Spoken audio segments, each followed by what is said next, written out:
Les verres à vin s'entrechoquaient comme des carillons sur ma terrasse arrière, et j'aurais dû savoir à ce moment-là que ce son me hanterait. Par la fenêtre de la cuisine, j'observais ma femme Jennifer tenir salon avec sa bande habituelle. 3 avocates de son cabinet, toutes habillées comme si elles sortaient d'un magazine de luxe sur les femmes d'affaires qui déjeunent. J'étais censé être à l'intérieur, rester à l'écart, en bon mari. C'est ce que Jennifer avait suggéré quand ses amis étaient arrivés, leurs talons de créateurs claquant sur notre parquet comme des machines à écrire de luxe. « Pourquoi ne t'occuperais-tu pas de ce projet de voiture dans le garage, chérie ?» avait-elle dit, sans même me regarder. Mais j'avais besoin de glaçons du congélateur, alors je me suis glissé dans la cuisine, en essayant d'être invisible. C'est là que je l'ai entendu. Honnêtement, les filles, je ne pense pas que ce mariage durera une année de plus. La voix de Jennifer avait cette intonation particulière qu'elle utilisait pour parler d'appareils électroménagers en panne ou d'un service décevant au restaurant. Il tombe tellement en dessous de mon niveau. Je veux dire, regardez où j'en suis dans ma carrière et il a toujours de la graisse sous les ongles. Son amie Amanda, celle au rire faux et à la Rolex authentique, a renchéri. Mais il est gentil, n'est-ce pas? Et il s'en sort bien avec son petit garage. La gentillesse ne paie pas les vacances en Europe, a répondu Jennifer, et ce petit garage couvre à peine sa moitié de l'hypothèque. Je porte cette famille financièrement et franchement, j'en ai marre. Je suis resté là, tenant le seau à glace, sentant quelque chose de froid se répandre dans ma poitrine qui n'avait rien à voir avec l'eau gelée. 22 ans de mariage et j'étais devenu la chute de ces blagues de soirée entre filles. Pourquoi ne le quittes-tu pas, tout simplement, venait de Rebecca, l'avocate spécialisée en divorce qui avait fait carrière sur le malheur des autres. Oh, je le ferai, un jour, mais je dois être stratégique. M'assurer de garder la maison, d'obtenir une pension alimentaire convenable. Ces choses demandent de la planification. C'est à ce moment-là que j'ai décidé que j'en avais assez entendu. Je suis sorti sur la terrasse, le seau à glace à la main, arborant mon plus grand sourire. Mesdames, comment ça va par ici? Le verre de tout le monde est plein. Avant d'aller plus loin dans cette histoire, j'ai une petite requête. Veuillez vous abonner, laisser un like, un commentaire, et appuyer sur le bouton pour booster cette chaîne afin que plus de gens puissent découvrir ces incroyables histoires de Reddit. La conversation s'est arrêtée comme si quelqu'un avait appuyé sur le bouton pause. Le visage de Jennifer est passé par environ 3 expressions différentes avant de se figer dans une gaieté forcée. Nous allons bien, merci. J'ai posé le seau à glace sur la table et j'ai regardé ma femme droit dans les yeux. Tu sais quoi, Jennifer? Je pensais justement la même chose que ce dont tu parlais. Ses yeux se sont légèrement plissés. Que veux-tu dire? À propos de notre mariage qui ne durera pas une année de plus. J'ai gardé ma voix légère, conversationnelle. Pourquoi attendre un an? Mettons-y fin maintenant. Le silence qui a suivi était si complet que je pouvais entendre le chien du voisin aboyer à 3 maisons de là. Le verre de vin d'Amanda s'est arrêté à mi-chemin de ses lèvres. Rebecca s'est carrément penchée en avant comme si elle regardait un match de tennis. Jennifer a forcé un rire. Très drôle, David. Nous ne faisons que parler entre filles. Oh, je sais exactement de quel genre de conversation vous parlez. J'ai sorti mon téléphone et je l'ai brandi. Heureusement que j'ai une bonne application d'enregistrement là-dessus. C'est incroyable ce qu'on peut capter à travers une fenêtre ouverte. La couleur a quitté le visage de Jennifer plus vite que l'eau dans un siphon. Ses amis se sont soudainement intéressés de très près à leur verre de vin. Tu n'oserais pas, a-t-elle murmuré. Vraiment? J'ai glissé le téléphone dans ma poche. Mesdames, merci pour cette charmante soirée. Jennifer, nous parlerons stratégie demain matin. Je suis rentré dans la maison, les laissant assises dans un silence stupéfait. Par la fenêtre de la cuisine, je pouvais voir la bouche de Jennifer bouger rapidement alors qu'elle essayait d'expliquer ou de limiter les dégâts, ou peu importe ce que font les avocats quand ils réalisent qu'ils viennent de donner une preuve accablante à leur adversaire. Mon téléphone a vibré avec un message texte. Amanda, de toutes les personnes possibles. Elle te trompe depuis des mois avec son mari de bureau, Trevor. Tu ne l'as pas appris de moi. J'ai fixé le message un long moment, puis j'ai répondu. Merci. J'avais mes soupçons, ce qui était un mensonge. Je n'avais rien soupçonné. J'avais été trop occupé à travailler 60 heures par semaine au garage, à essayer de construire quelque chose dont j'étais fier, à essayer d'être le mari que je pensais qu'elle voulait. Mais apparemment, ce qu'elle voulait, c'était quelqu'un qui n'avait pas de graisse sous les ongles. Je me suis versé un verre du whisky cher que Jennifer avait acheté pour les occasions spéciales, des occasions qui, je le réalisais maintenant, ne semblaient jamais m'inclure. Par la fenêtre, j'ai regardé ses amis rassembler leurs sacs à main, trouver des excuses, fuyant la scène comme des témoins d'un accident de voiture. Jennifer est rentrée 20 minutes plus tard, son visage figé dans cette expression qu'elle portait lorsque l'avocat de la partie adverse avait marqué un point auquel elle ne s'attendait pas. « Nous devons parler », a-t-elle dit. « Non, vraiment pas, j'ai pris une autre gorgée de whisky. Je pense que tu as couvert à peu près tout là dehors. Tu ne comprends pas le contexte. Le contexte était assez clair. Tu penses que je suis indigne de toi. Tu prévois de me quitter de toute façon, et tu as discuté de la stratégie avec ton amie avocate en divorce. » J'ai fait un geste vers la terrasse. Ai-je manqué quelque chose? Elle a ouvert la bouche pour répondre, mais j'ai levé la main. En fait, il y a une autre chose. Trevor de ton bureau, ton mari de bureau. Amanda a pensé que je devais savoir. Vous deux avez dépassé la relation professionnelle. Si Jennifer avait pâli auparavant, elle avait maintenant l'air d'avoir été sculptée dans la glace. Amanda n'avait pas le droit de me dire que ma femme a une liaison? Je pense que la plupart des gens diraient qu'elle en avait tout à fait le droit. J'ai fini le whisky et j'ai posé le verre sur le comptoir. Je dors dans la chambre d'amis ce soir. Demain, nous verrons comment cela se termine. David, s'il te plaît. Nous pouvons arranger ça. Ce n'est pas ce que tu penses. C'est exactement ce que je pense. Et tu sais ce qui est drôle? Tu as raison sur une chose. Ce mariage ne va pas durer une année de plus.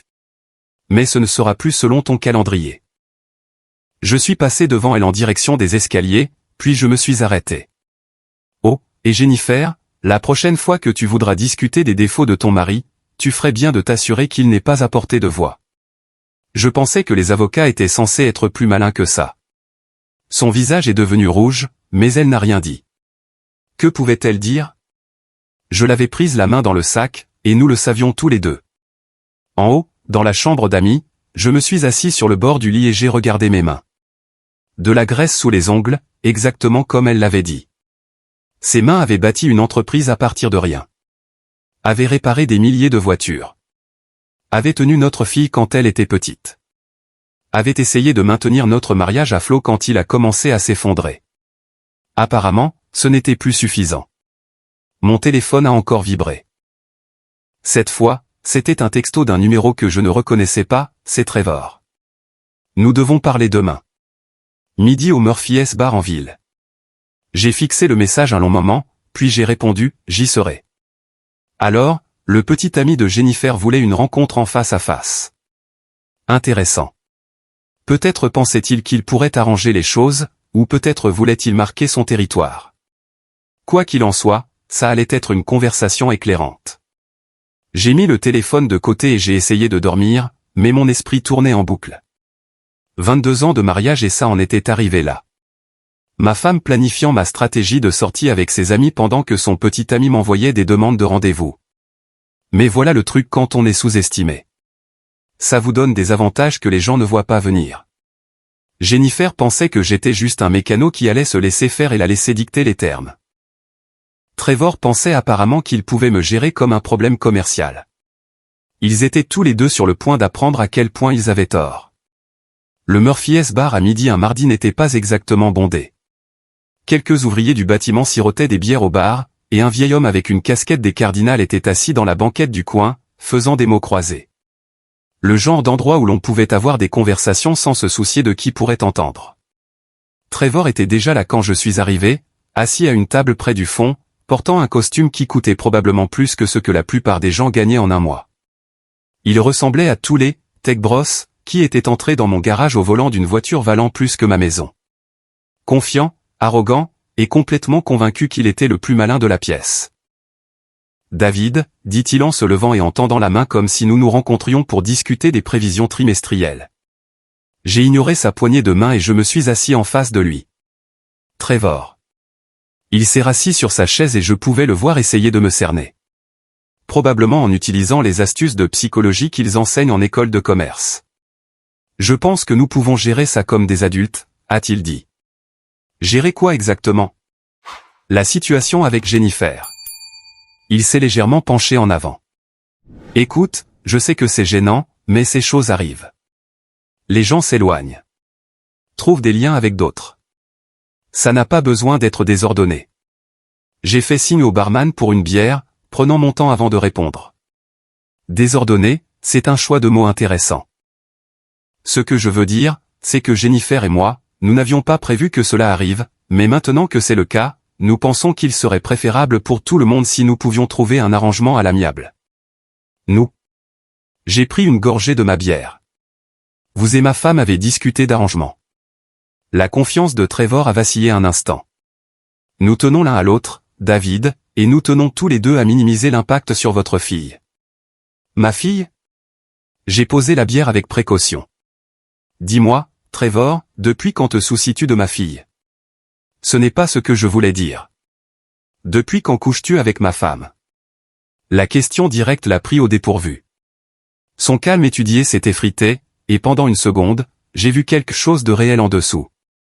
De la culpabilité peut-être, ou juste de l'agacement de devoir gérer le mari encombrant. 6 mois, a-t-il dit finalement. Peut-être 7. 7 mois. J'ai hoché la tête lentement.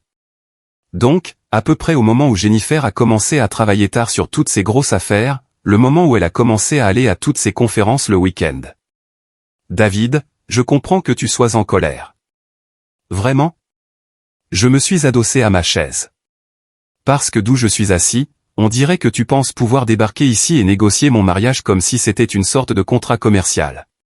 Trevor a redressé sa cravate.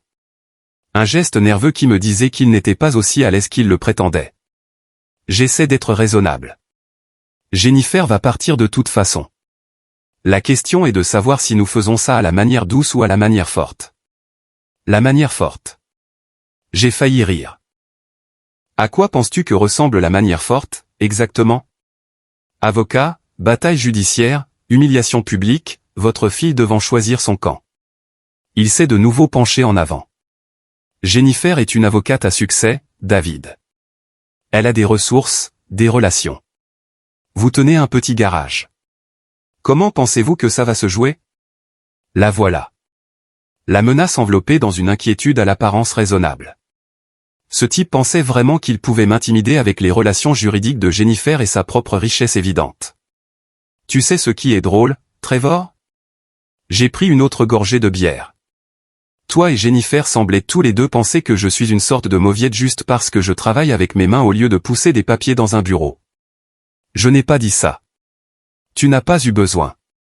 C'est écrit sur ton visage. Tu penses avoir affaire à un simple ouvrier un peu bête qui va se laisser faire et te laisser prendre tout ce que tu veux. Le masque de Trevor s'est encore un peu fissuré. Écoute, j'essaie d'être civilisé, mais Jennifer a fait son choix. Tu peux l'accepter avec grâce, ou tu peux rendre les choses difficiles pour tout le monde, y compris pour toi. J'ai fini ma bière et je me suis levé. Tu veux savoir ce que je pense, Trevor? Il a levé les yeux vers moi, s'attendant probablement à ce que je cède ou que je fasse une sorte de plaidoyer désespéré. Je pense que tu es sur le point de découvrir ce à quoi la manière forte ressemble vraiment. Je suis sorti du bar, le laissant assis là avec son costume cher et ses menaces vides. Derrière moi, je l'ai entendu appeler mon nom, mais je ne me suis pas retourné. Le trajet de retour au garage m'a donné le temps de réfléchir. Trevor et Jennifer avaient tout prévu, ou du moins le pensaient-ils. Ils me présenteraient un fait accompli, lanceraient peut-être quelques intimidations juridiques, et je disparaîtrais tranquillement en arrière-plan pendant qu'ils commenceraient leur nouvelle vie ensemble. Mais ils avaient commis une erreur cruciale. Ils m'avaient sous-estimé. Plus que ça, ils m'avaient insulté. Et s'il y a une chose que j'ai apprise en 25 ans de gestion d'une entreprise, c'est que les gens qui vous sous-estiment vous donnent des avantages qu'ils ne réalisent même pas qu'ils vous donnent. De retour au garage, j'ai trouvé mon contremaître Jake sous une Camaro de 92, en train de maudire un tuyau d'échappement tenace. « Comment s'est passée la réunion ?» a-t-il demandé en glissant dessous la voiture. Jake était avec moi depuis 15 ans, assez longtemps pour savoir quand quelque chose me rongeait. Je lui avais expliqué les bases ce matin-là, pas les détails, mais assez pour expliquer pourquoi je pourrais être distrait. À peu près comme on pouvait s'y attendre. Le petit ami de Jennifer pense qu'il peut me gérer comme un problème commercial. Jake a essuyé ses mains sur un chiffon et a secoué la tête. Certaines personnes doivent apprendre à la dure. Je suppose que c'est ce que je pense. J'ai regardé autour de moi dans le garage, les voitures à divers stades de réparation, les outils que j'avais accumulés au fil des ans, l'entreprise que j'avais bâtie à partir de rien. Jake, tu te souviens du système de caméras de sécurité que nous avons installé l'année dernière? Ouais. Pourquoi? Il couvre plutôt bien le parking, n'est-ce pas? Et la rue devant. Les yeux de Jake se sont illuminés de compréhension. D'une clarté cristalline. Jour et nuit, activé par le mouvement. Sauvegarde tout sur le cloud. Bon à savoir. J'ai sorti mon téléphone et j'ai fait défiler mes contacts jusqu'à ce que je trouve le numéro que je cherchais. Je dois passer quelques appels. Le premier appel était pour mon avocat, pas un grand cabinet du centre-ville comme celui où travaillait Jennifer, mais un type nommé Bill Patterson qui s'était occupé de mes contrats commerciaux et des litiges occasionnels avec les clients. Solide, fiable, et bien plus malin que son modeste bureau ne le suggérait. Bill, c'est David Chen. Je dois te parler d'un divorce. Mon divorce. Le deuxième appel était pour une détective privée que Jake m'avait recommandée quelques années auparavant, lorsque nous avions eu des problèmes de vol par des employés.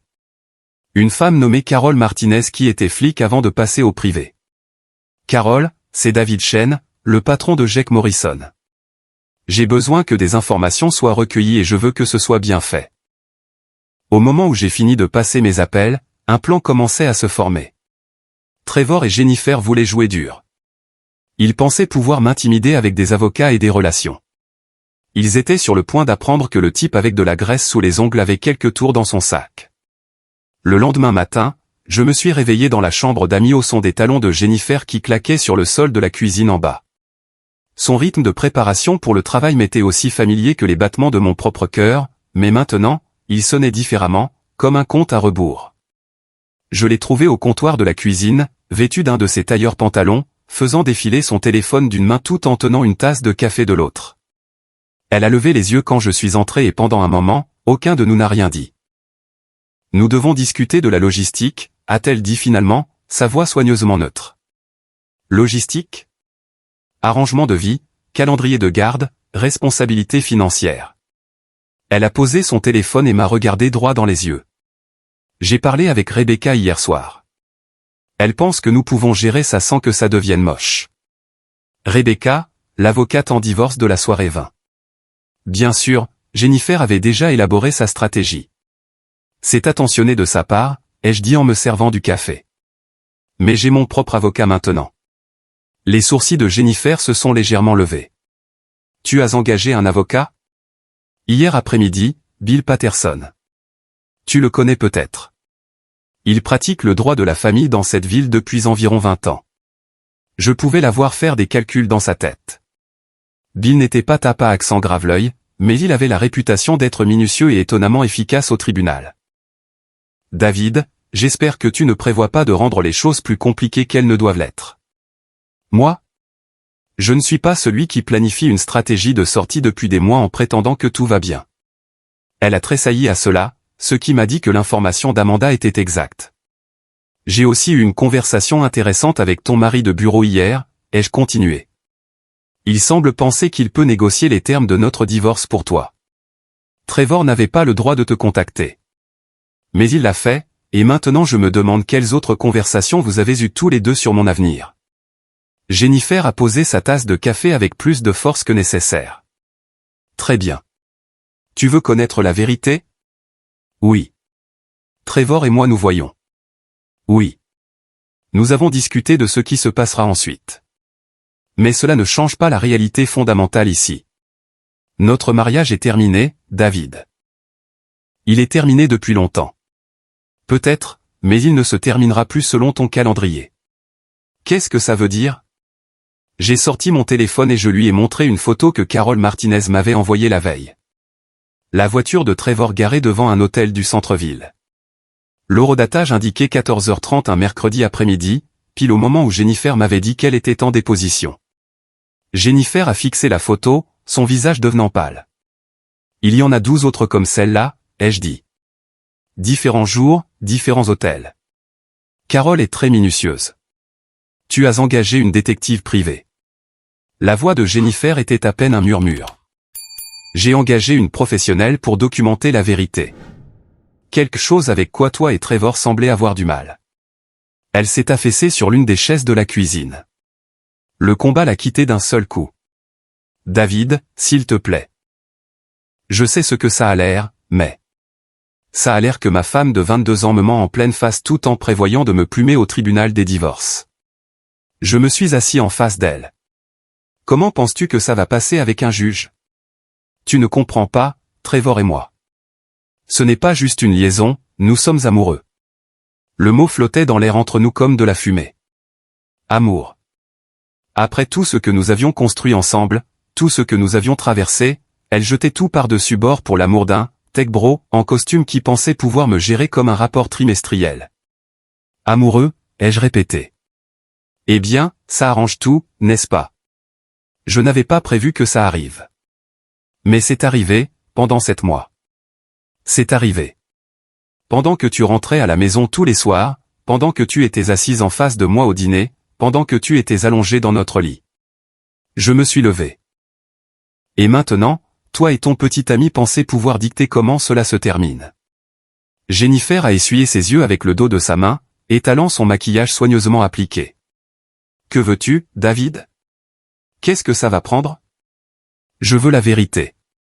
Toute la vérité. Je veux savoir depuis combien de temps tu prévois de partir. Je veux savoir ce que toi et Rebecca avez manigancé. Et je veux savoir quelle promesse Trevor t'a faite sur votre avenir ensemble. Elle est restée silencieuse un long moment, fixant ses mains. 6 mois, a-t-elle dit finalement. Nous planifions depuis environ 6 mois. Planifier quoi spécifiquement? Comment? Comment sortir du mariage avec un minimum de perturbations? Un minimum de perturbations pour qui? Parce que je dirais que découvrir que ta femme te trompe et prévoit de divorcer est assez perturbant. Pour Emma, a-t-elle dit, mentionnant notre fille de 17 ans. Nous voulions nous assurer qu'elle ne serait pas prise au milieu d'une vilaine bataille judiciaire. En lui mentant pendant 6 mois pendant que vous trouviez comment arnaquer son père. Jennifer a de nouveau tressailli. Ce n'était pas censé se passer comme ça. Comment était-ce censé se passer? Tu allais juste annoncer un jour que tu partais et j'allais sourire et te souhaiter bonne chance? Nous espérions.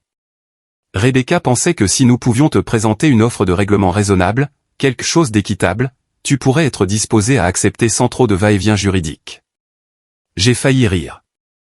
Une offre de règlement raisonnable élaborée par toi, ton petit ami et ton amie avocate en divorce. Quelle générosité. Mon téléphone a vibré avec un message texte de Carole Martinez. J'ai quelque chose que tu dois voir. Peux-tu passer cet après-midi? J'ai montré le message à Jennifer. On dirait qu'il y en a plus. David, s'il te plaît. Quoi que tu prévois, pense à Emma. Pense à ce que ça va lui faire. Je pense à Emma. Je pense à ce que ça va lui faire quand elle découvrira que sa mère a menti à tout le monde pendant des mois. Je pense à ce que ça va lui faire quand elle réalisera que sa mère pense que son père est si sans valeur qu'il ne mérite ni honnêteté ni respect. Jennifer a commencé à pleurer. Alors, de vraies larmes, pas du genre stratégique qu'elle utilisait au tribunal. Je n'ai jamais dit que tu étais sans valeur. Tu n'as pas eu besoin de le dire. Tu l'as dit avec chaque mensonge, chaque réunion secrète, chaque fois que tu m'as regardé dans les yeux et que tu as fait semblant que tout était normal pendant que tu planifiais ma sortie de ta vie. J'ai pris mes clés et je me suis dirigé vers la porte. Où vas-tu? Rencontrer ma détective pour découvrir quelles autres surprises toi et Trevor me réservaient. David, attends. Ne pouvons-nous pas juste? Ne pouvons-nous pas essayer de régler ça comme des adultes? Je me suis arrêté à la porte et je l'ai regardée. Elle était assise à notre table de cuisine dans son costume cher, le maquillage strié de larmes, ayant l'air plus petite et plus vulnérable que je ne l'avais vue depuis des années. Pendant un instant, j'ai presque eu pitié d'elle. Puis je me suis souvenu de 7 mois de mensonges, de 6 mois de planification, et d'un petit ami qui pensait pouvoir m'intimider dans un bar. Les adultes ne se mentent pas pendant 7 mois, Jennifer. Les adultes ne font pas de plans dans le dos des autres. Les adultes n'envoient pas leurs petits amis négocier leur divorce. J'ai ouvert la porte, puis j'ai fait une pause. Mais ne t'inquiète pas, je vais gérer ça comme un adulte. Juste pas le genre d'adulte auquel tu t'attendais. Carole Martinez avait le genre de bureau qui vous faisait réfléchir à 2 fois au secret que vous pourriez cacher. Situé au-dessus d'un prêteur sur gage dans la vieille partie du centre-ville, ce n'était que classeur, écran d'ordinateur et l'odeur persistante de café réchauffé une fois de trop. Ta femme a été occupée, a dit Carole sans préambule, étalant une collection de photographies sur son bureau comme si elle distribuait des cartes. Et pas seulement avec son petit ami. Je me suis assis et j'ai regardé les photos. Jennifer et Trevor, bien sûr, mais aussi Jennifer avec des gens que je ne reconnaissais pas, Jennifer dans des restaurants où je n'étais jamais allé. Jennifer à ce qui ressemblait à une sorte de fête ou de réception. Ça a été pris il y a 3 semaines, a dit Carole, pointant une photo de Jennifer riant avec un groupe de personnes en vêtements chers. Une sorte d'événement de réseautage pour les entreprises de technologie. Ta femme était là en tant qu'invitée de Trevor, mais elle se présentait comme sa petite amie, pas sa collègue, pas son amie. Sa petite amie. La manière décontractée dont elle avait menti m'a frappé comme un coup de poing à l'estomac. C'était une chose de connaître l'affaire intellectuellement. C'en était une autre de voir la preuve qu'elle s'était construite toute une vie séparée. Il y a plus, a continué Carole. J'ai fait quelques recherches sur le passé de Trevor. Il s'avère que ta femme n'est pas sa première romance au travail. Elle a fait glisser un autre dossier sur le bureau. Trevor Hoffman, 34 ans, divorcé il y a 2 ans. Son ex-femme a demandé le divorce pour adultère, spécifiquement une liaison avec une assistante juridique à son ancien travail. Avant ça, il était fiancé à une femme qui travaillait dans la même société de conseil que lui. Ça s'est terminé quand elle a découvert qu'il voyait aussi sa colocataire. J'ai fixé les documents. Donc, il a un schéma clair. Et voici la partie intéressante. Dans les 2 cas précédents, il est passé à autre chose assez rapidement une fois que la relation est devenue publique ou compliquée. L'assistante juridique a été licenciée quand leur liaison a été découverte. La colocataire de la fiancée a été transférée dans un autre bureau. Qu'est-ce que tu veux dire? Carole s'est adossée à sa chaise. Je veux dire que ta femme n'est peut-être pas aussi spéciale pour ce type qu'elle le pense. Et je veux dire qu'il a l'habitude de faire des promesses qu'il ne tient pas, elle a sorti une autre série de photos. Celles-ci ont été prises hier après ta rencontre avec lui au Murphy's Bar.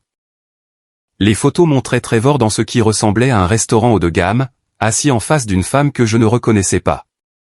Jeune, blonde, portant le genre de robe qui coûte plus que le loyer mensuel de la plupart des gens.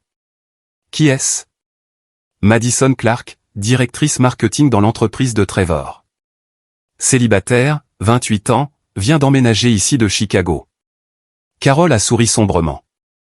Ils ont dîné, puis sont retournés à son appartement. Il n'est parti que ce matin. J'ai fixé les photos, sentant quelque chose de froid s'installer dans ma poitrine. Jennifer ne sait pas, j'en doute, mais il y a plus que tu devrais voir.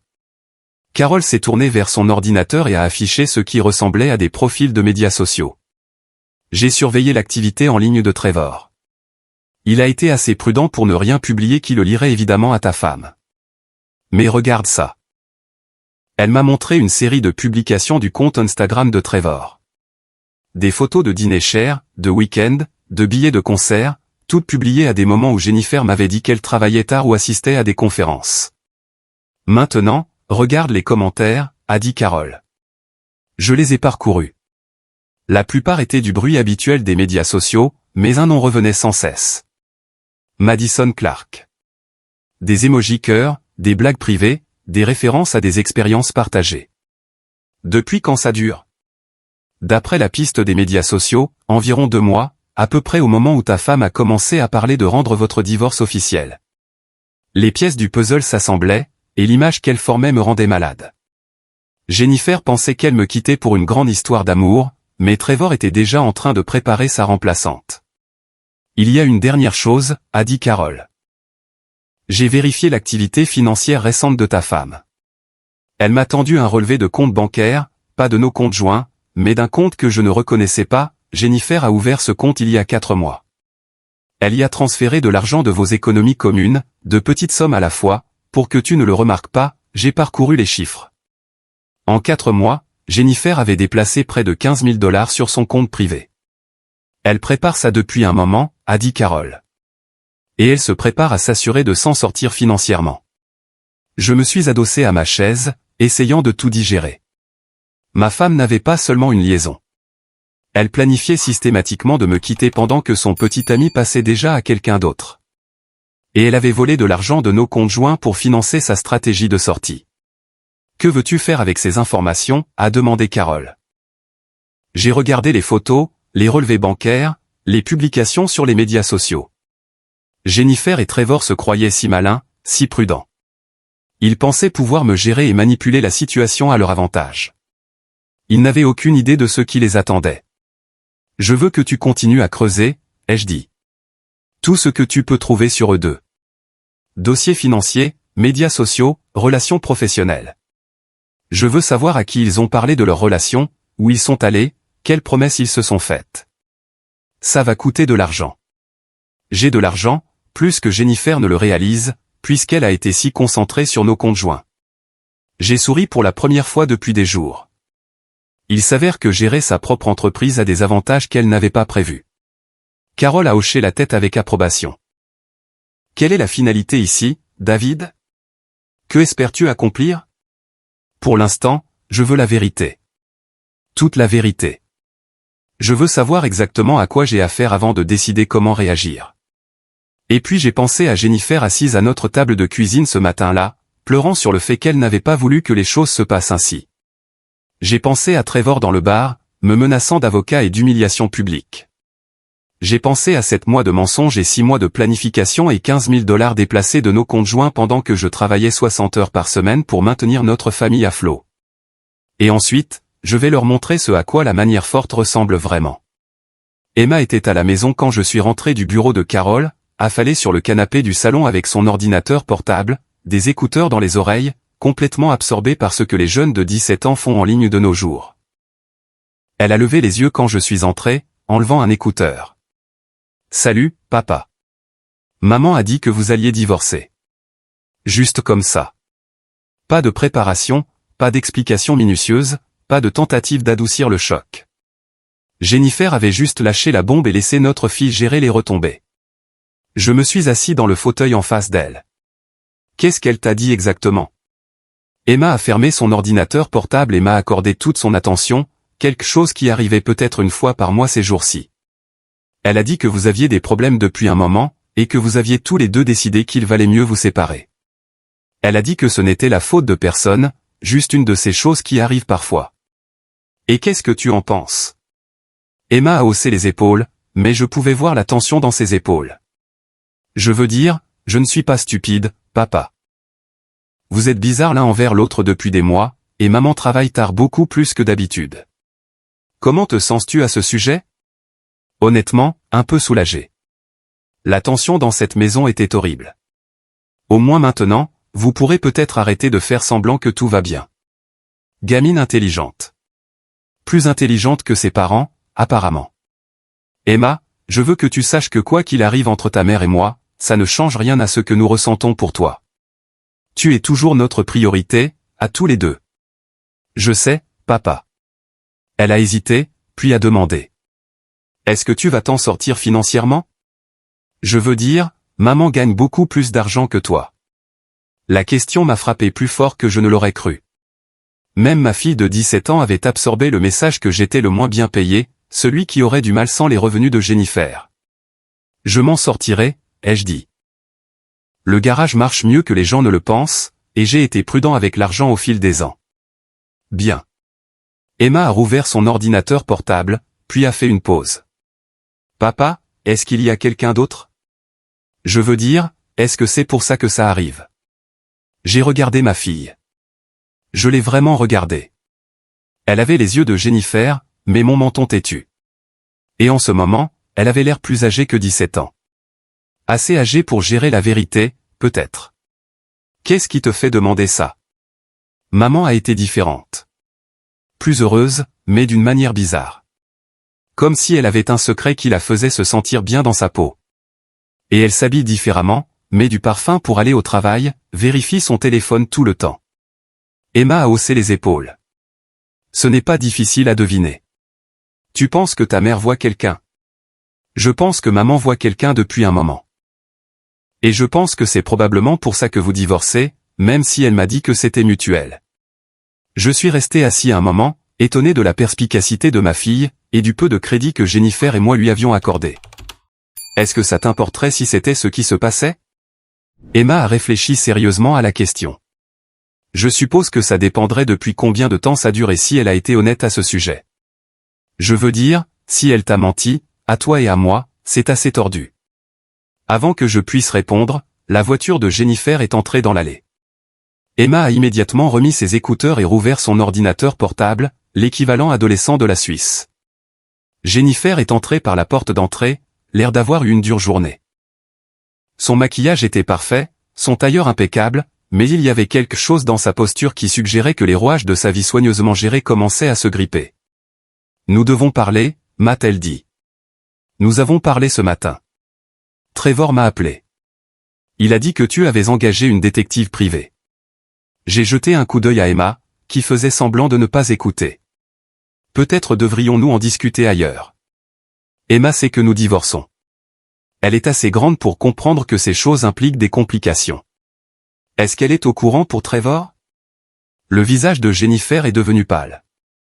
Quoi à propos de Trevor? Est-ce qu'elle sait que la raison pour laquelle nous divorçons est que tu as une liaison avec ton collègue depuis 7 mois? Le silence qui a suivi était si complet que je pouvais entendre le bourdonnement du réfrigérateur dans la cuisine. Emma était devenue complètement immobile, ses doigts figés sur son clavier. David, s'il te plaît. Ou peut-être qu'elle devrait être au courant des 15 000 $ que tu as déplacés de nos comptes joints vers ton compte privé. Le compte que tu as ouvert il y a 4 mois pour financer ta stratégie de sortie. Jennifer avait l'air d'avoir été giflée. Comment as-tu? Ou peut-être qu'elle serait intéressée de savoir que ton petit ami est déjà passé à quelqu'un d'autre. Madison Clark, directrice marketing, 28 ans. Ils ont dîné hier soir et elle a passé la nuit chez elle. Jennifer s'est affaissée sur la chaise la plus proche comme si ses jambes l'avaient lâchée. Emma a enlevé ses écouteurs et a fixé sa mère. C'est vrai? Tout est vrai, Emma. Chérie, c'est compliqué. Est-ce que c'est vrai? La voix d'Emma était plus tranchante maintenant, plus exigeante. Jennifer m'a regardé, puis Emma, puis ses mains. Oui, en grande partie. En grande partie? J'ai sorti mon téléphone et j'ai montré à Jennifer les photos que Carole m'avait données. Quelle partie n'est pas vraie? La partie où tu nous mens à tous les deux depuis 7 mois? La partie où tu voles de l'argent de nos comptes joints? Ou la partie où ton petit ami te trompe déjà? Jennifer a fixé les photos de Trevor et Madison, son visage passant par l'incrédulité, la douleur et la colère. Il m'a dit qu'elle n'était qu'une collègue, a-t-elle murmuré. Il t'a dit beaucoup de choses, apparemment, tout comme tu m'as dit beaucoup de choses. J'ai rangé le téléphone. La différence, c'est que je t'ai cru. Emma s'est levée brusquement. Je ne peux pas gérer ça maintenant. Vous agissez tous les deux comme des enfants. Elle s'est dirigée vers les escaliers, puis s'est arrêtée et s'est retournée vers Jennifer. Maman, je t'ai demandé directement s'il y avait quelqu'un d'autre. Tu m'as regardé dans les yeux et tu m'as dit que c'était juste toi et papa qui vous éloignaient. Tu m'as menti. Emma, s'il te plaît. Et papa, tu aurais pu juste me dire la vérité au lieu de jouer à ce jeu bizarre où tu forces maman à l'admettre devant moi. Vous êtes tous les deux manipulateurs et dégoûtants. Elle est montée en trombe et a claqué la porte de sa chambre, nous laissant Jennifer et moi assis dans les décombres de notre famille. Jennifer pleurait à nouveau, mais cette fois, c'était différent. Pas stratégique ou apitoyé, mais véritablement brisé. Je n'ai jamais voulu que ça se passe comme ça, a-t-elle dit. Comment voulais-tu que ça se passe? Tu allais continuer à mentir jusqu'à ce que tu aies tout arrangé comme tu le voulais, puis me présenter un fait accompli et t'attendre à ce que je suive. Je pensais que si je pouvais rendre la transition assez douce, ça n'aurait pas à blesser autant les gens. En mentant, en volant et en planifiant dans mon dos. En essayant de minimiser les dégâts. J'ai regardé ma femme, je l'ai vraiment regardée. Elle était assise dans notre salon dans son costume cher, le maquillage strié de larmes, entourée par les preuves de moi de tromperie. Et elle pensait toujours qu'elle était la victime dans cette situation. Jennifer, as-tu la moindre idée de ce que tu m'as fait, à moi, à Emma, à notre famille? Je suis tombée amoureuse de quelqu'un d'autre. Ça arrive, David. Ce n'est pas un crime. Non, ce n'est pas un crime. Mais mentir à ce sujet pendant 7 mois, c'est de la trahison. Voler de l'argent de nos conjoints, c'est du vol. Et impliquer notre fille dans ta tromperie, c'est juste cruel. Elle a essuyé ses yeux avec un mouchoir. Que veux-tu que je fasse? Je ne peux pas défaire ce que je ressens pour Trevor. Même s'il est déjà passé à quelqu'un d'autre. Jennifer a de nouveau regardé les photos, et je pouvais la voir essayer de rationaliser ce qu'elle voyait. Peut-être que ce n'est pas ce que ça a l'air. Peut-être qu'ils ne sont que des amis. Peut-être. Ou peut-être que tu ne le connais pas aussi bien que tu le penses. Je me suis levé et je me suis dirigé vers la porte. Où vas-tu? Te donner le temps de décider qui tu veux être dans cette situation. La femme qui continue de mentir et de trouver des excuses, ou la femme qui commence enfin à dire la vérité. David, attends. Nous devons décider de ce qui se passe ensuite. Ce qui se passe ensuite dépend de toi. Mais Emma avait raison sur une chose. Tu lui as menti en pleine face quand elle t'a posé une question directe. Tu vas devoir vivre avec ça. Je l'ai laissée assise dans le salon, entourée par les ruines de la vie qu'elle avait si soigneusement prévu de quitter. 3 jours plus tard, Trevor m'a appelé directement. Pas un texto cette fois, un véritable appel téléphonique, ce qui m'a dit qu'il était soit désespéré, soit en colère. Probablement les deux. Nous devons nous revoir, a-t-il dit sans préambule. Vraiment? Jennifer m'a parlé de ta détective privée. Des photos. Quelles photos? Celle de toi et Jennifer ou celle de toi et Madison Clark? Le silence à l'autre bout du fil s'est étiré assez longtemps pour que je me demande s'il avait raccroché. Je peux expliquer pour Madison, a-t-il dit finalement. J'en suis sûr. La question est de savoir si Jennifer va croire ton explication. Écoute, David, je pense que nous avons mal commencé. Je ne suis pas ton ennemi ici. Non. Alors qu'est-ce que tu es? Je suis quelqu'un qui se soucie de Jennifer et qui veut s'assurer qu'elle ne soit pas blessée par le jeu auquel tu joues. J'ai failli rire. Je joue à un jeu? Tu couches avec ma femme depuis 7 mois pendant qu'elle me ment, à moi et à notre fille, et c'est moi qui joue à des jeux. Ce n'est pas c'est plus compliqué que ça. C'est toujours le cas, n'est-ce pas? Laisse-moi deviner. Toi et Jennifer avez une connexion spirituelle profonde qui transcende les simples vœux de mariage. Vous vous comprenez d'une manière que je n'ai jamais pu. Elle mérite mieux que la vie que je lui ai donnée. En fait, oui, c'est exactement ça. Son honnêteté m'a pris au dépourvu. Je m'attendais à plus de dérobades, plus de tentatives de manipulation. Eh bien, au moins tu es direct à ce sujet. Jennifer est une femme incroyable, David. Elle est brillante, ambitieuse, réussie. Elle a besoin de quelqu'un qui puisse être à son niveau intellectuellement et professionnellement. Et cette personne, c'est toi? Je pense que ça pourrait l'être. Et Madison Clark? Une autre longue pause. Madison est compliquée. Compliquée comment? Compliquée comme si elle ne connaissait pas Jennifer ou compliquée comme si tu essayais de décider laquelle t'offre le plus d'avantages. Tu ne comprends pas la situation. Alors explique-la moi. Trevor a soupiré et je pouvais l'entendre bouger, probablement en train de faire les 100 pas dans son appartement cher. Madison et moi avons une histoire. Nous avons travaillé ensemble à Chicago avant qu'elle ne déménage ici. Il y avait des sentiments en jeu, et maintenant elle est ici et ses sentiments sont toujours en jeu, ce n'est pas si simple. Ça ne l'est jamais avec toi, n'est-ce pas? Laisse-moi te simplifier les choses. Est-ce que tu couches avec les deux? J'essaie de déterminer ce qui est le mieux pour toutes les personnes impliquées. En mentant aux deux. En ne prenant aucune décision permanente tant que je ne suis pas sûr de ce que je veux. Je me suis assis lourdement sur ma chaise de bureau. Ce type était incroyable. Il traitait les deux femmes comme des options à évaluer, et d'une manière ou d'une autre, il s'était convaincu qu'il était prévenant à ce sujet. Est-ce que Jennifer sait que tu es en train de déterminer ce qui est le mieux pour tout le monde? Jennifer sait que je tiens à elle. Ce n'est pas ce que j'ai demandé. Non, elle ne sait pas pour Madison. Pas encore. Et Madison ne sait pas pour Jennifer. Madison sait que je suis impliqué avec quelqu'un. Elle ne connaît pas les détails. Donc, tu mens aux deux. Je les protège toutes les deux jusqu'à ce que je puisse prendre une décision nette. Une décision nette sur quelle femme tu veux garder et laquelle tu veux jeter. C'est une façon dure de le dire. Mais précise. Trevor est resté silencieux un moment. Écoute, David, je n'ai pas appelé pour discuter de ma vie personnelle avec toi. J'ai appelé parce que Jennifer parle de faire quelque chose d'irréfléchi. Irréfléchi? Comment? Elle veut confronter Madison. Elle pense que si elle peut juste lui parler, lui expliquer la situation, Madison se retirera et nous laissera tranquilles. L'image de Jennifer se présentant à l'appartement ou au bureau de Madison, essayant de revendiquer un territoire sur un homme qui la trompait déjà, était presque trop pathétique pour être envisagée. Et tu penses que c'est une mauvaise idée?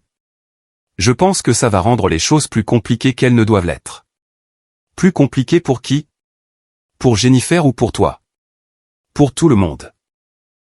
Écoute, je sais que tu me détestes en ce moment, mais nous nous soucions tous les deux de Jennifer. Ne pouvons-nous pas travailler ensemble pour nous assurer qu'elle ne fasse pas quelque chose qu'elle regrettera? J'ai fixé le téléphone, étonné par l'audace pure de ce type. Il mentait à ma femme depuis des mois, mentait actuellement à la fois à elle et à son autre petite amie, et maintenant il voulait que je l'aide à gérer la situation pour qu'il n'ait pas à faire face aux conséquences de sa tromperie. Trevor, laisse-moi te demander quelque chose. Te soucies-tu vraiment de Jennifer, ou est-elle juste pratique pour toi en ce moment? Bien sûr, je tiens à elle. Assez pour arrêter de voir Madison. Ce n'est pas si simple. C'est exactement aussi simple que ça. Si tu tiens à Jennifer, tu arrêtes de voir d'autres femmes. Si tu ne tiens pas assez à elle pour faire ça, alors tu la laisses partir pour qu'elle puisse trouver quelqu'un qui le fera. Tu ne comprends pas les pressions que je subis. Mon travail, mon cercle social, les attentes. Je comprends que tu veux le beurre et l'argent du beurre. Mais ce n'est pas comme ça que les relations fonctionnent. Facile à dire pour toi. Tu es marié à la même femme depuis 20 ans. Tu ne sais pas ce que c'est que d'avoir des options, de devoir choisir entre différents chemins. La cruauté désinvolte de cette déclaration m'a frappé comme un coup physique. Ce type pensait que mon mariage avec Jennifer était une sorte de prix de consolation, quelque chose pour lequel je m'étais contenté parce que je n'avais pas de meilleures options. Tu as raison, ai-je dit. Je ne sais pas ce que c'est que de traiter les gens qui m'aiment comme des articles sur un menu. Ce n'est pas ce que je fais. C'est exactement ce que tu fais. Et tu sais ce qui est drôle? Tu es tellement occupé à gérer tes options que tu ne réalises pas que tu es sur le point de les perdre toutes les deux. Que veux-tu dire? Je veux dire que Jennifer n'est pas stupide, Trevor. Elle va découvrir qui tu es vraiment. Et quand elle le fera, elle réalisera qu'elle a jeté 22 ans de mariage pour un type qui ne peut même pas être fidèle dans sa liaison. Tu te trompes sur moi. Vraiment? Alors prouve-le. Choisis Jennifer ou Madison, maintenant, au téléphone. Je ne peux pas juste. Tu ne peux pas choisir parce que tu ne veux pas choisir. Tu veux les garder toutes les deux en suspens jusqu'à ce que tu décides laquelle t'offre le plus d'avantages. Mais ça ne va pas marcher encore longtemps. Qu'est-ce que tu prévois de faire? Rien. Je vais te laisser continuer à être exactement qui tu es. Et je vais laisser Jennifer continuer à découvrir exactement qui tu es. Et finalement, elle réalisera qu'elle a quitté un homme qu'il aimait pour un homme qui ne la respecte même pas. J'ai raccroché avant qu'il ne puisse répondre. 20 minutes plus tard, mon téléphone a vibré avec un texto de Jennifer. Trevor m'a dit que vous aviez parlé. Nous devons discuter de cette situation comme des adultes. J'ai répondu, les adultes ne se mentent pas pendant 7 mois. Quand tu seras prête à être une adulte, fais-le-moi savoir. Elle n'a pas répondu, mais 1 heure plus tard, Emma a frappé à la porte de mon bureau. Papa, maman pleure dans sa chambre et ne veut pas sortir. Qu'est-ce qui se passe? J'ai regardé ma fille, prise au milieu d'un désordre qu'elle n'avait ni créé ni mérité. Ta mère apprend des choses sur son petit ami qu'elle n'aime pas, et elle réalise que les choix qu'elle a faits n'étaient peut-être pas aussi intelligents qu'elle le pensait. Est-ce qu'elle va s'en sortir? Finalement. Mais d'abord, elle va devoir décider si elle veut continuer à se mentir à elle-même ou commencer à faire face à la réalité. Emma a hoché la tête comme si cela avait un sens parfait pour elle. Papa, pour ce que ça vaut, je pense que tu gères ça mieux qu'elle. Merci, chérie. Ça signifie beaucoup. Après le départ d'Emma, je suis resté assis dans mon bureau, pensant à l'appel de Trevor. Il commençait à paniquer, ce qui signifiait que la pression l'atteignait. Jennifer parlait de confronter Madison, ce qui signifiait qu'elle commençait à réaliser que sa romance parfaite n'était peut-être pas si parfaite après tout. Le château de mensonges qu'ils avaient construit ensemble commençait à s'effondrer, et je n'avais même pas encore commencé à pousser. Mais j'étais sur le point de le faire. Le lendemain matin, je me suis rendu au cabinet d'avocat de Jennifer, non pas pour faire une scène ou créer un drame, mais pour avoir une conversation avec son patron, l'associé directeur, Richard Walsh. Je l'avais rencontré quelques fois lors des fêtes de Noël du cabinet et des événements caritatifs, un type direct qui avait bâti son cabinet sur la réputation et l'intégrité. « David », dit-il en se levant de derrière son bureau lorsque sa secrétaire m'a fait entrer. « C'est inattendu. Comment tiens-tu le coup ? Les nouvelles voyageaient vite dans les cercles juridiques, apparemment. J'ai connu des jours meilleurs, Richard. Merci de me voir à si court préavis. Bien sûr. Que puis-je faire pour toi ? Je me suis assis en face de son bureau et j'ai sorti un dossier que Carole avait préparé pour moi. Je dois discuter d'une situation impliquant Jennifer et l'un de ses collègues, Trevor Hoffman. L'expression de Richard n'a pas changé, mais quelque chose a changé dans ses yeux. Quel genre de situation ? Le genre qui pourrait créer des problèmes de responsabilité pour le cabinet si ce n'est pas géré correctement. J'ai fait glisser le dossier sur son bureau. Richard l'a ouvert et a commencé à regarder les photographies, les relevés bancaires et la chronologie que Carole avait compilée. Depuis quand ça dure ? A-t-il demandé après quelques minutes. C'est moi que je peux prouver, peut-être plus longtemps. Richard a fermé le dossier et s'est adossé à sa chaise. David, j'apprécie que tu portes cela à mon attention, mais je dois te demander, quel est ton objectif ici ? Mon objectif est de m'assurer que vous ayez tous les faits avant que cette situation n'explose publiquement. Parce que ça va exploser, Richard. La question est de savoir si votre cabinet sera pris dans le rayon de l'explosion. Exploser ? Comment ? Trevor voit au moins 2 femmes simultanément. L'une d'elles est ma femme. L'autre est Madison Clark, qui travaille dans son entreprise de technologie. Aucune des 2 femmes n'est au courant de l'autre, mais ça va bientôt changer. Richard s'est frotté les tempes. Et tu penses que ça va devenir public ? Je pense que Jennifer est sur le point de confronter l'autre femme, ce qui va créer une situation très compliquée impliquant 2 femmes professionnelles et un homme qui a menti aux 2. Le genre de situation qui génère du drame sur les médias sociaux, des plaintes au travail et potentiellement des poursuites judiciaires. Poursuites judiciaires ? Trevor est en position d'autorité dans son entreprise. S'il s'avère qu'il a manipulé des collègues féminines pour qu'elles aient des relations avec lui tout en mentant sur sa situation personnelle, cela pourrait créer des plaintes pour harcèlement, des problèmes de milieu de travail hostile, des problèmes de discrimination. Richard est resté silencieux un moment, traitant les implications. Que veux-tu de moi, David ? Je veux que vous protégiez votre cabinet. Jennifer a fait de mauvais choix, mais elle reste une bonne avocate, et elle ne mérite pas que sa carrière soit détruite parce qu'elle s'est impliquée avec le mauvais type. Et comment puis-je faire ça ? Vous documentez tout. Vous vous assurez qu'il y a un dossier clair que la relation de Jennifer avec Trevor n'a affecté aucune affaire de client ou les activités du cabinet. Vous envisagez s'il est approprié que Jennifer continue de travailler sur des affaires impliquant l'entreprise de Trevor. Et vous vous préparez à la possibilité que cela devienne très public très rapidement. Richard a hoché la tête lentement. J'apprécie l'avertissement, mais je dois te demander, pourquoi essaies-tu de protéger la carrière de Jennifer étant donné les circonstances ? Parce qu'elle est la mère de ma fille. Parce qu'elle est une bonne avocate pour votre cabinet depuis 8 ans. Et parce que la personne qui mérite vraiment des conséquences ici, c'est Trevor, pas Jennifer. Tu penses que Jennifer est une victime dans tout ça ? Je pense que Jennifer a fait de mauvais choix basés sur les mensonges que Trevor lui a racontés. Je pense qu'elle croyait être dans une relation engagée avec quelqu'un qui allait construire un avenir avec elle. Et je pense qu'elle est sur le point de découvrir à quel point elle avait tort. Richard s'est levé et s'est dirigé vers sa fenêtre, regardant la rue du centre-ville en bas. Qu'est-ce que tu ne me dis pas, David ? Que veux-tu dire ? Tu aurais pu simplement laisser les choses se dérouler. Laisser Jennifer faire ses erreurs et en assumer les conséquences. Au lieu de ça, tu es ici en train d'essayer de minimiser les dommages pour sa carrière. Pourquoi ? J'ai réfléchi à ce que je devais lui dire. Richard était un type malin, et il avait déjà compris qu'il y avait plus à l'histoire.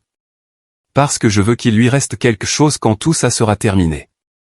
Je veux qu'elle puisse subvenir à ses besoins et contribuer aux dépenses de notre fille. Et je veux qu'elle réalise que jeter notre mariage pour Trevor a été la plus grande erreur de sa vie. Richard s'est retourné vers moi.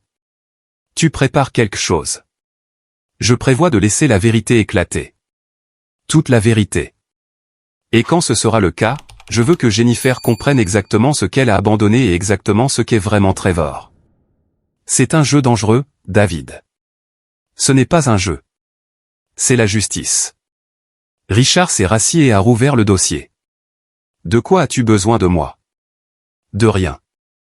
Soyez juste préparés et gardez peut-être un œil sur Jennifer ces prochains jours. Elle va avoir besoin du soutien de personnes qui se soucient d'elle professionnellement. Et personnellement? Personnellement, elle a fait son choix. Mais professionnellement, elle est toujours un membre précieux de votre équipe. Ne laissez pas les mensonges de Trevor détruire ça. J'ai quitté le bureau de Richard avec le sentiment d'avoir accompli ce que je m'étais fixé. Le patron de Jennifer connaissait maintenant la vérité sur sa relation avec Trevor, ce qui la protégerait, elle et le cabinet, lorsque les choses tourneraient inévitablement mal. Plus important encore, Richard surveillerait les signes que Jennifer était dépassée, ce qu'elle était définitivement.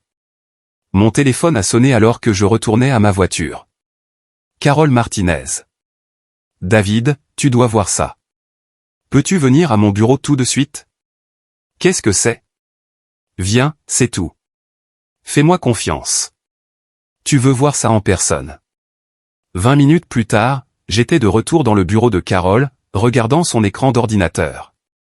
Madison Clark a déposé une plainte auprès des RH de l'entreprise de Trevor ce matin, a dit Carole.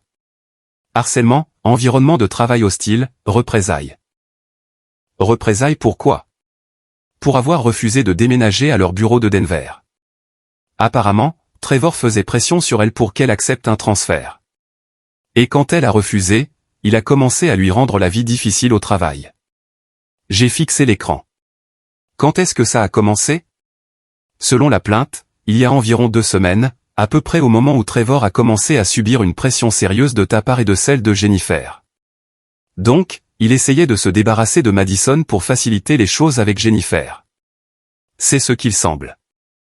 Mais Madison ne s'est pas laissé faire. Elle a tout documenté. Email, message texte, témoins de conversation. Et elle a inclus des informations personnelles très intéressantes dans sa plainte. Carole a fait défiler pour me montrer plus du document des RH. Madison affirme que Trevor lui a dit qu'il était célibataire et disponible pour une relation, puis a admis plus tard qu'il voyait quelqu'un de manière occasionnelle, mais rien de sérieux. Elle dit que lorsqu'elle a découvert l'existence de Jennifer, elle a confronté Trevor et il a promis de mettre fin à l'autre relation, mais il ne l'a pas fait. Non seulement il n'y a pas mis fin, mais il a commencé à faire pression sur Madison pour qu'elle déménage afin de ne pas avoir à choisir entre elles. Lorsqu'elle a refusé, il a commencé à exercer des représailles contre elle professionnellement. Je me suis adossé à ma chaise, stupéfait par la capacité de Trevor à créer des situations compliquées. Est-ce que Jennifer est au courant de tout ça? Pas encore, mais elle est sur le point de l'être. La plainte de Madison va déclencher une enquête, et l'entreprise de Trevor va devoir interroger toutes les personnes susceptibles d'avoir des informations pertinentes, y compris Jennifer. Y compris Jennifer. Et quand cela arrivera, elle découvrira que Trevor ne lui mentait pas seulement à propos de Madison. Il mentait à Madison à son sujet. Mon téléphone a vibré avec un message texte. Jennifer. Urgence. Besoin de parler maintenant. J'ai montré le message à Carole. On dirait que les nouvelles vont vite. Qu'est-ce que tu vas faire? J'ai pensé à Jennifer, probablement assise dans son bureau en ce moment même, réalisant que l'homme pour qui elle avait jeté son mariage était encore pire qu'elle ne l'avait imaginé. J'ai pensé à Trevor, se démenant pour gérer une situation qui lui échappait complètement. J'ai pensé à Emma, qui méritait mieux que des parents qui se mentaient l'un à l'autre et à elle. Je vais laisser Jennifer découvrir qui est vraiment Trevor, ai-je dit. Et ensuite, je serai là quand elle réalisera ce qu'elle a perdu. J'ai trouvé Jennifer sur le parking de l'école d'Emma, assise dans sa voiture, le moteur en marche. Elle avait l'air de ne pas avoir dormi depuis des jours. Ses cheveux étaient attachés en une queue de cheval désordonnée. Son maquillage était maculé, et elle portait un jean et un pull au lieu de sa tenue professionnelle habituelle. Je me suis garé à côté d'elle et je suis monté sur le siège passager sans y être invité. Tu as une sale mine, ai-je dit. L'entreprise de Trevor m'a appelé ce matin. Ils veulent m'interroger sur sa relation avec Madison Clark. Sa voix était plate, sans émotion. Ils ont dit qu'une plainte avait été déposée. Quel genre de plainte? Harcèlement, environnement de travail hostile, représailles. Elle s'est tournée pour me regarder. Étais-tu au courant de ça? Je savais que Trevor voyait Madison. Je te l'ai dit il y a des jours. Mais étais-tu au courant de la plainte pour harcèlement? J'ai envisagé de mentir, puis j'ai décidé que Jennifer avait assez subi de mensonges.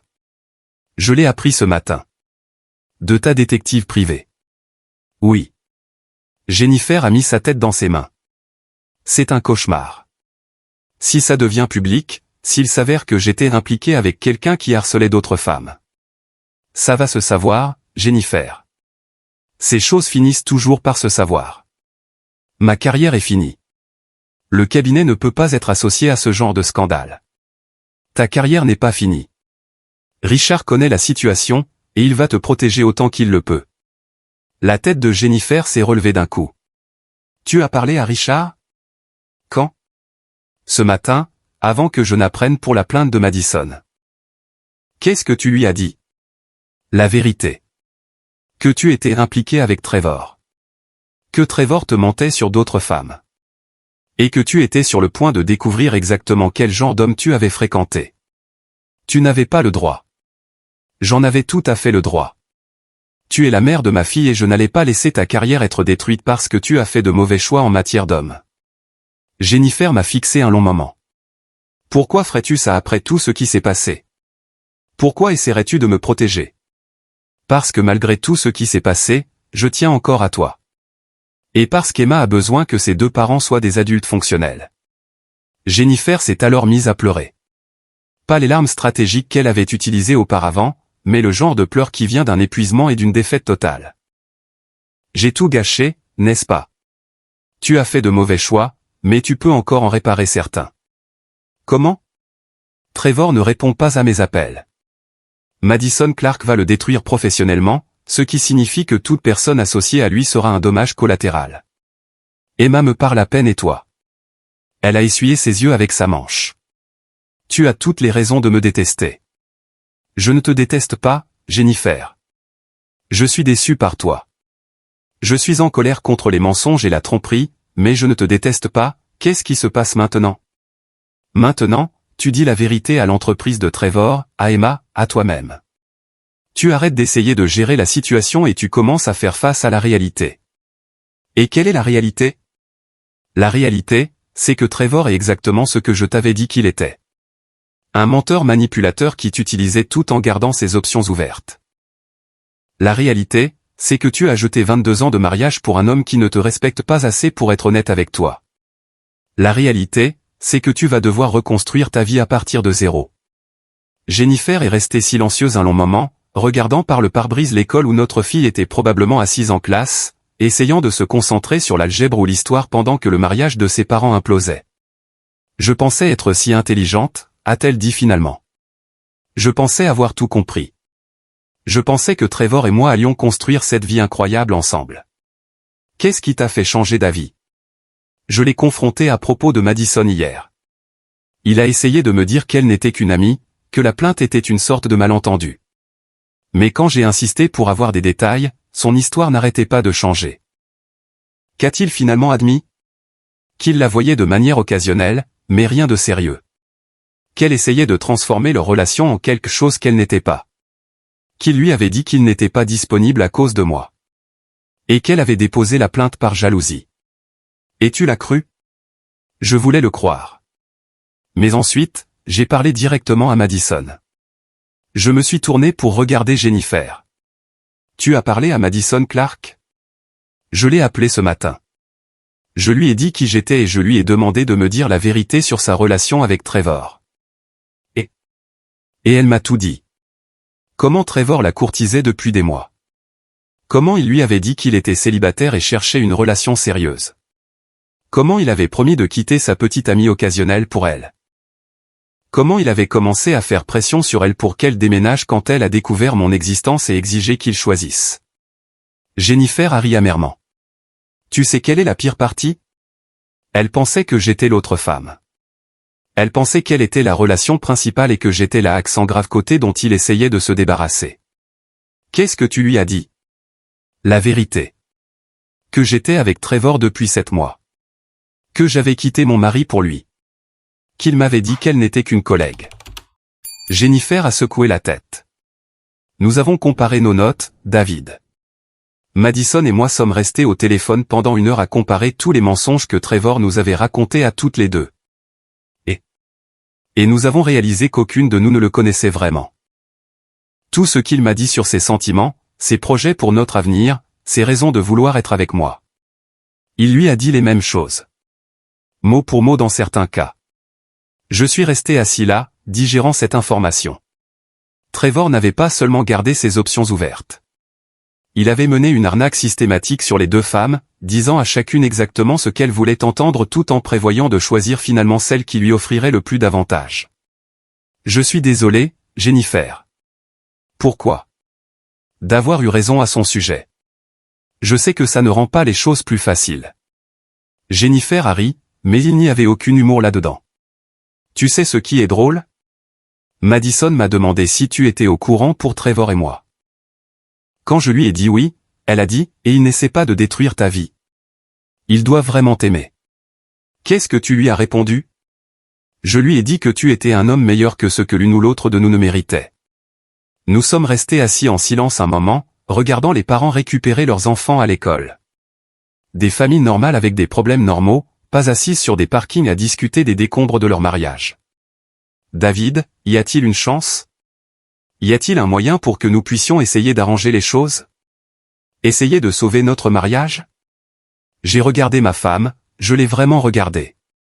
Elle avait 43 ans, assise dans une voiture sur un parking d'école, demandant si elle pouvait annuler 7 mois de mensonges, de trahison et de vol parce que son petit ami s'était révélé être exactement ce dont je l'avais averti. Je ne sais pas, ai-je dit honnêtement.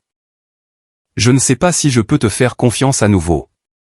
Je ne sais pas si je peux oublier les choses que tu as dites sur moi, la façon dont tu as prévu de partir, l'argent que tu as déplacé de nos comptes. Je ferai n'importe quoi. Conseil conjugal, thérapie, tout ce qu'il faudra. Pourquoi? Parce que Trevor s'est avéré être une déception? Parce que ta stratégie de sortie s'est effondrée? Parce que j'ai réalisé que j'avais fait la plus grande erreur de ma vie? Parce que j'ai jeté quelque chose de réel pour quelque chose qui n'a jamais été réel du tout? J'ai ouvert la portière de la voiture et je suis sorti, puis je me suis penché pour la regarder à travers la fenêtre. Jennifer, j'ai besoin que tu comprennes quelque chose. Même si nous pouvions arranger les choses, et je ne dis pas que nous le pouvons, ce ne serait plus jamais pareil. Tu as brisé quelque chose qui ne peut pas être complètement réparé. Je sais. Et j'ai besoin que tu comprennes autre chose. Je ne suis pas ton plan de secours. Je ne suis pas le prix de consolation que tu acceptes quand ton premier choix ne fonctionne pas, ce n'est pas ce que tu es. C'est exactement ce que je suis en ce moment. Tu as choisi Trevor plutôt que moi. La seule raison pour laquelle tu demandes à sauver notre mariage, c'est parce que Trevor s'est avéré être un imposteur. Jennifer s'est remise à pleurer. Que dois-je faire maintenant? Tu trouves comment être honnête avec toi-même et avec Emma. Tu assumes les conséquences de tes choix. Et tu essaies de devenir le genre de personne qui mérite une seconde chance. Et ensuite, peut-être que nous parlerons. Mais pas avant que tu n'aies prouvé que tu peux dire la vérité et t'y tenir. Je suis retourné à ma voiture, laissant Jennifer assise sur le parking de l'école avec les ruines de la vie qu'elle avait cru vouloir. Mon téléphone a vibré avec un texto d'Emma. Peux-tu venir me chercher à l'école? Je ne veux pas monter avec maman aujourd'hui. J'ai répondu par texto, j'arrive. En conduisant vers l'entrée de l'école, je pouvais voir Jennifer dans mon rétroviseur, toujours assise dans sa voiture, pleurant toujours. Pour la première fois depuis des mois, je n'ai pas ressenti de colère en la regardant. J'ai ressenti quelque chose de bien pire. J'ai eu pitié d'elle.